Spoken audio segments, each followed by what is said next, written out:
Marahil ay akala natin na ang buhay ay kaligtasan. Narito ang lahat ng nanaisin ng isang tao.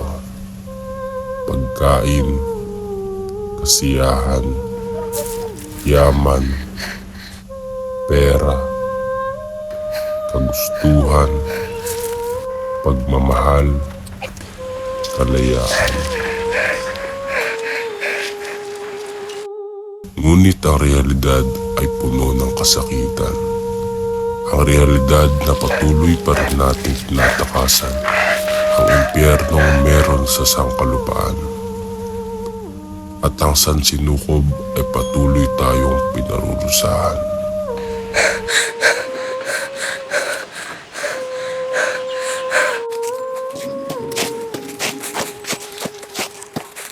Inay! Inay!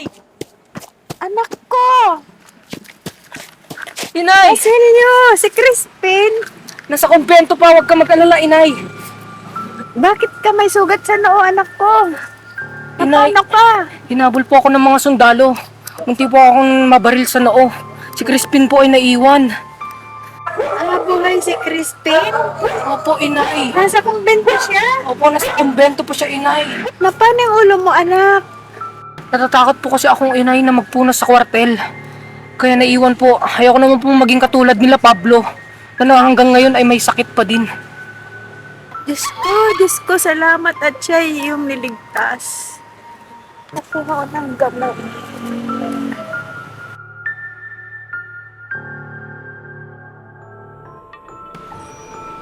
Isang dali pa at napatay ka na sana nila, anak. Inay, wala po sana makakaalam nito na nakatakas ako. Bakit ba naiwan si Crispin, anak? Ano kasi, Inay? Napagbintangan po kasi si Crispin na nagnakaw ng onsa.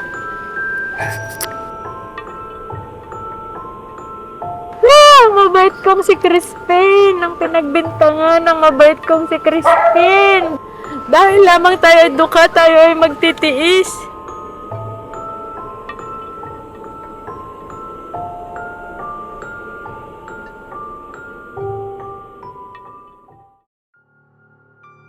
Kumain ka na ba, anak? May kanin tayo, ito yung lawlaw. Wala ho akong ganang kumain, Inay. Tubig lang po. Tubig lang sapat na. Alam kong nagsasawa ka na sa tuyong lawlaw, anak. Hayaan mo't ipagluluto kita ng ibang pagkain. Dumaan pa lang yung itay. Naparito ang Itay? Naparito ang inyong itay kanina, anak. At kinukumusta niya kayo. Kung kayo daw ay magbabait, siya daw ay titira na sa ating piling. Inay naman. Basilio! Pasensya na, Inay. Pero hindi ba mas mabuting tatlo na lang tayo nila Crispin? Ang pagtatabon ng abo sa baga ni Sisa ay katulad ng ginagawa ng tao sa damdamin ng mga kaluluwa. Tinatakpan ng abo ng buhay na isang pagsasawalang bahala upang hindi pumungaw ang hindi pagkakaunawan sa isang panayam.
Totoo ba yon?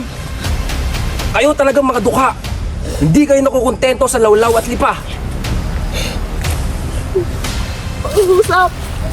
Hindi po ko yung nagbakaw ng usap. Tinutukoy ninyo.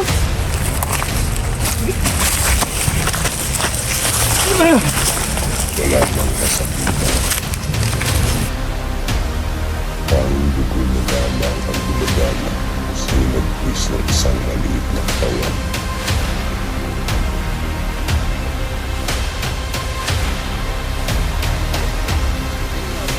Anong nangyayari sa'yo, anak? Gumising ka! Ay. Anong nangyari sa'yo, anak? Anong napanaginipan mo?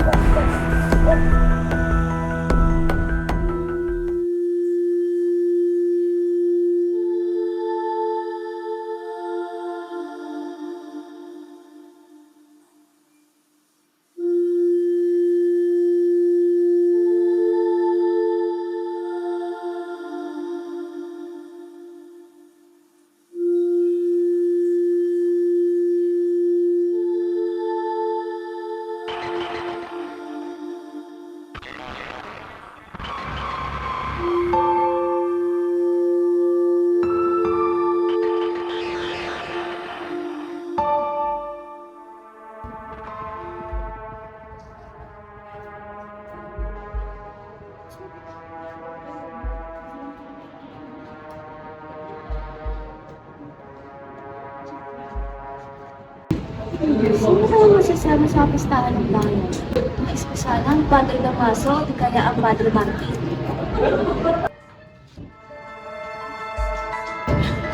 May sakit kang pare! At ina, napuno ba ang init ng ulo na kurat? Kaya gawa ng dalawang makasalanan magkakapit. Nawala ni Lata ng sikip-sikip mo.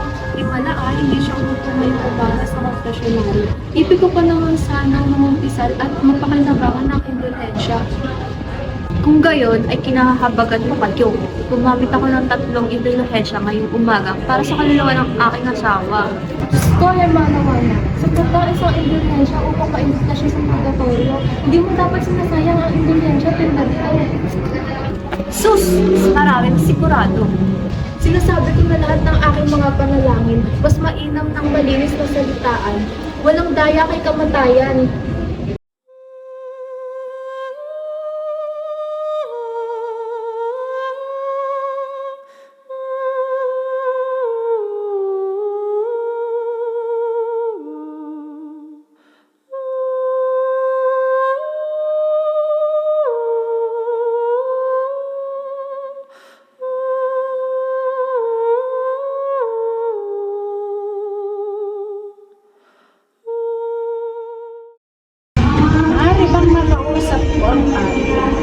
May sakit. Si Crispin, alam niyo po ba kung nasa kumbento pa? Crispin, wala ba sa inyong bahay? Ibig ba ninyong intindi? Nasa bahay ang anak kong si Basilio. Ngunit si Crispin ay nandito pa. Pakiusap, nais ko siyang makita. Aba, nandito nga ngunit umalis din dahil nagnakaw ng kutsa. Pinapunta pa ako ng pure sa kwartel upang ipagbigay alam sa mga Guardia Civil. Baka naroon na sila sa inyong bahay para hanapin ang mga bata.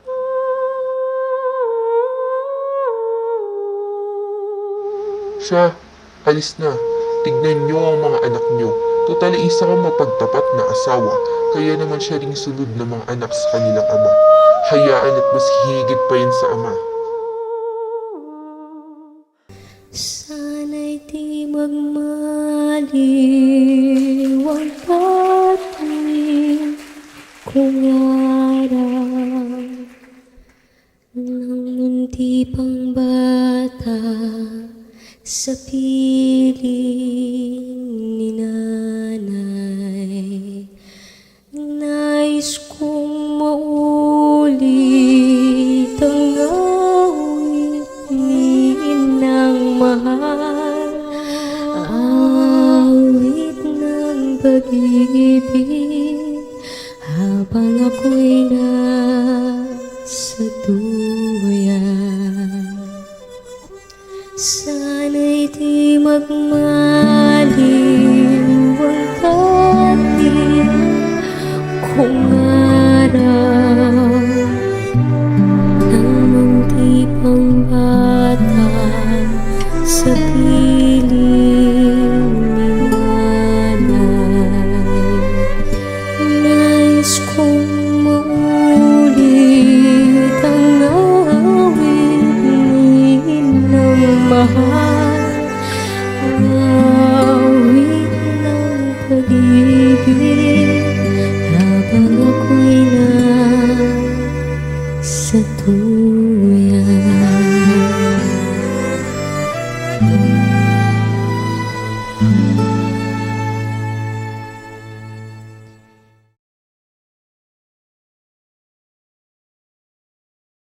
So para to sa lahat ng mga tao na, paano ba?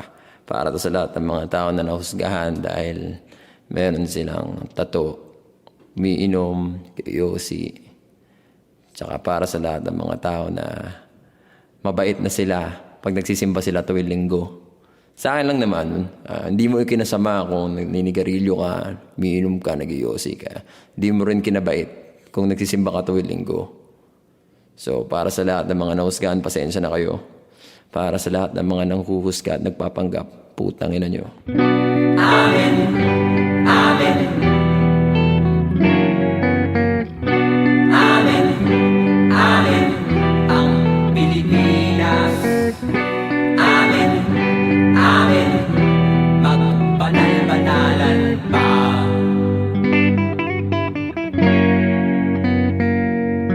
Anong natututunan niyo sa linggo-linggo niyong pagsisimba?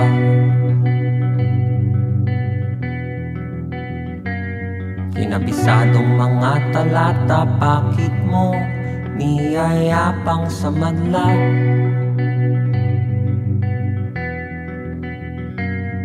Na ika'y nagdarasal, sana ipagdasal mo ang iyong asal. Wala sa Biblia ang purgatorio, sabi ni Jose Rizal.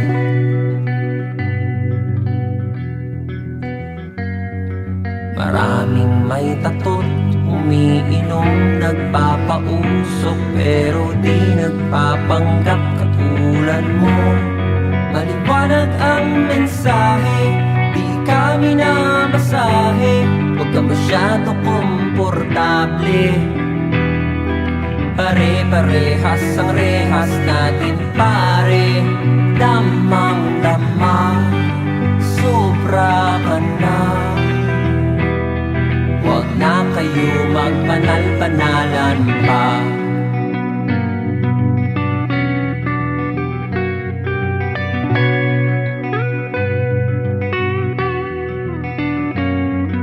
Mahirap ang bansa pero may magandang kapilya. Pag di kasali sa labas may pila, pero kay tamis ng dila. Di nagbabayad ng buwis pero nagbubuwis ng buhay ng iba. Mabait para magpadala sa langit. Maraming may tatot, umiinom, nagpapausok, pero di nagpapanggap katulad mo. Maliwanag ang mensahe, di kami na masahe, huwag ka masyado komportable. Pare-parehas ang rehas natin pare, damang-dama, sobra ka na. Huwag na kayo magbanal-banalan pa. Sa kalsada nagkalat, tintang pulang pinangsulat ko sa kanta. Sabi ni Magalona, walang payapa kung baril ginagamit pa. Tayo'y tunay pang malaya kung dagat natin inangkin ng iba.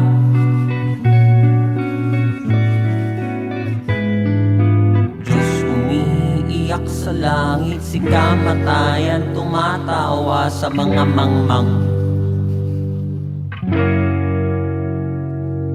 Maraming may tatot, umiinom, nagpapausok.